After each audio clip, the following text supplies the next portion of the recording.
शब्बीर ने एक दिन देखा कि मोहम्मद अब्बास घर आया तो उसकी बीवी के पास 2-3 महल्ले वालियां बैठी हुई थी। अरे खाने को रहने दो। अरे भाई बाजी, आज कैसे चक्कर लगा लिया आपने? अरे भाई, कमेटी का हिसाब किताब करना था, इसलिए आई थी। अच्छा, वो नजर नहीं आ रहा आपका बेटा अकील, कहाँ है भाई? वो तो पता नहीं कहाँ उड़ा उड़ा फिरता है, बस दुआ करो उसकी कहीं नौकरी लग जाए। हाँ इंशाल्लाह लग जाएगी। अच्छा भाई ये बताओ, ये अलीसन कहाँ है अपना? बाप ने दरवाजे से बाहर जाकर अपने 7 साल बेटे अली हसन को पुकारा जो बच्चों के साथ खेल रहा था। अरे भाई अली हसन, अरे बेटा अली हसन, अरे मेरा बच्चा आ गया, मेरे पास इधर आजा, शाबाश। कहाँ घूम रहा है भाई? अब हम बाहर तक आएंगे। अल्लाह हाफिज। औरत ने बच्चे का गाल नोचकर चली गई और बाप ने बेटे को गोद में उठा लिया। अच्छा वैसे ये बताएं, आपने खाने का मना क्यों किया? अरे भाई खाना भी खा लेंगे, मेरी बात सुनो। अगले महीने कमेटी खुल रही है हमारी, तो क्यों ना एक छोटी सी दुकान खोले परचून की, क्या ख्याल है? कह तो आप सही रहे, लेकिन अरे अभी तो आपके पाँव में चोट है, और फिर आप खुद इतना बिजी रहते हैं, शॉप पे कौन बैठेगा? ओहो, बाजी क्या कह रही थी कि उनका बेटा बेरोजगार घूम रहा है। अरे क्यों ना उसी को लगा दे वहाँ पर। लड़का भी ठीक ठाक ही है ना? चलिए देखते हैं। अब ये बताएं, चाय तो पियेंगे ना? चाय भी नहीं पियेंगे? हाँ हाँ भाई, चाय तो पिला दो। तुम भी पियोगे चाय? अरे भाई यही ला दो बस। चलिए मैं चाय। हाँ शाबाश, मैं कुछ बातें कर लूँ बच्चे से। ये बताओ तुम पूरे दिन घूमते कहाँ रहते हो? अकील मोहम्मद अब्बास के पड़ोसी का बेटा था और दोनों घरानों का एक दूसरे के घर आना जाना था। अकील काफी अरसे से बेरोजगार था, जबकि उसका एक दोस्त इरशाद भी कोई कामकाज नहीं करता था।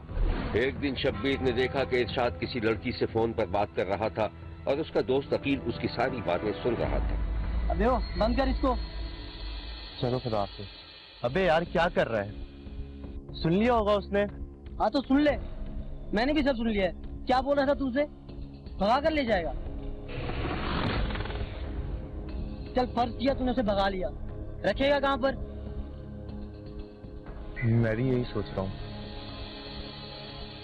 एक तो पैसा भी नहीं है, ऊपर से रखने की जगह भी नहीं। किसी बैंक में डाका डाल,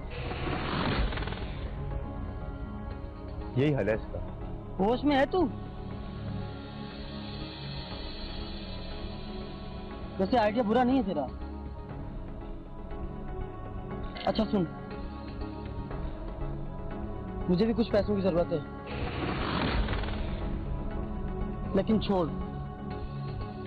क्या छोड़? बोल ना, क्या सोच रहा है? तू होटल पे चल, चाय पीते हैं, वहीं बैठ के बताता हूँ तुझे बात। चल यार चल, मैं मुझे भी जीता है। चल।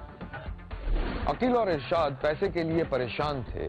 अचानक अकील के जहन में एक शैतानी मंसूबे ने जन्म लिया और वो दोनों इसके बारे में सोचने लगे।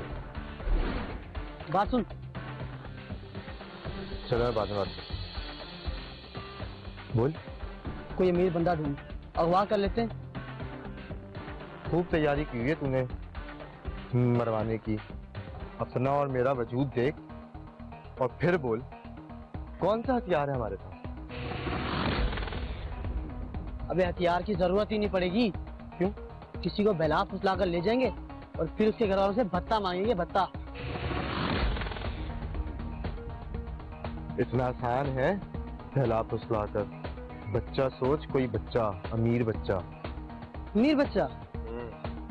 अबे कहाँ, अपनी बस्ती में सब गरीब रहते हैं। एक आइडिया है,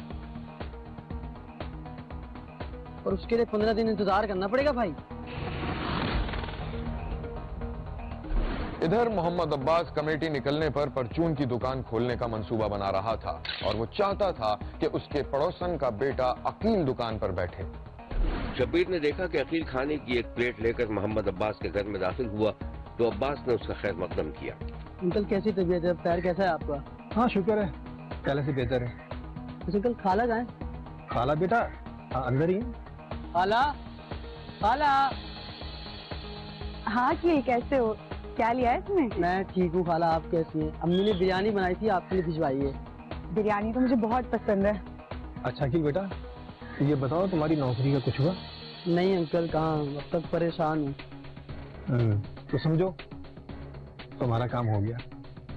अलीसन की माँ, अरे बोलो तो बता दूं इसे। अभी कुछ कंफर्म थोड़ी हुआ है। लेकिन चलें, अब ये यहाँ पर है तो पूछ ही लें इससे। अच्छा बेटा बैठो। जी अंकल। 7 साल अली हसन के बाप ने अकील को बताया था कि कुछ दिनों बाद उसे कमेटी मिलेगी तो वो परचून की दुकान खोलकर उसे उस पर बिठाएगा। कमेटी का सुनकर अकील की नीयत में ऐसा फुतूर आया कि उसने एक खतरनाक मंसूबे पर अमल दरामद करना शुरू कर दिया। शब्बीर ने देखा कि अकील 7 साल अली हसन का हाथ पकड़कर दुकान की तरफ ले जा रहा था। फिर उसने बच्चे को चिप्स और बिस्किट दिलवाए। इतनी देर में अकील का दोस्त इरशाद भी आ गया। फिर वो तीनों एक मोटरसाइकिल पर नामालूम समत की जानिब जाते दिखाई दिए। 18 साला पड़ोसी अकील ने अपने दोस्त इरशाद की मदद से 7 साला अली हसन को नाहक अगवा किया, बल्कि उसे बेहोश करके कहीं झाड़ियों में छुपा दिया था। और फिर अली हसन के बाप को आवाज बदलकर फोन कर रहे थे कि 4 लाख का तावान दिया जाए वरना बच्चे को कत्ल कर दिया जाएगा। अली हसन के बाप ने फौरन पुलिस से राब्ता किया। फिर पकड़े जाने के खौफ से सफाक नौजवान ने बच्चे की जान ले ली।